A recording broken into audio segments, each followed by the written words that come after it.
In the last video, we saw that God is a God who sings. Yahweh, the God of Israel, is a God who sings over his bride. He sings songs of exaltation. He sings songs of love. He sings songs of lament. He sings like the voice of a trumpet.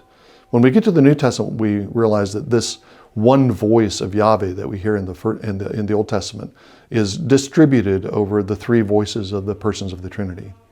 Jesus himself is a singer. The one explicit reference we have in the Gospels to Jesus singing is after the Last Supper.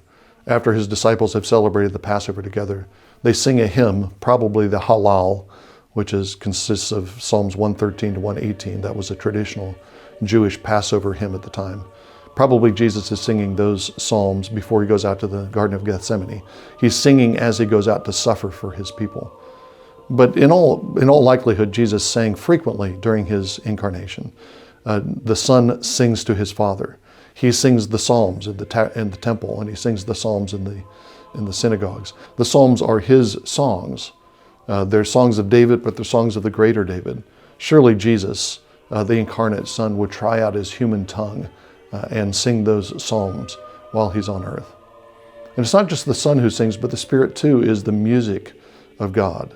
The Spirit is poured out on Saul, and he begins to prophesy. But he's prophesying along with other prophets who are carrying musical instruments and are prophesying in song. The hand of the Lord comes on Elisha through the music of a minstrel, and Elisha prophesies. Paul picks up on this theme, this association of the Spirit and music, when he instructs the Ephesians to be filled with the Spirit, not to be drunk with wine, but be filled with the Spirit. And the immediate effect of the Spirit is that they sing psalms and hymns and spiritual songs, and they make melodies of joy in their hearts.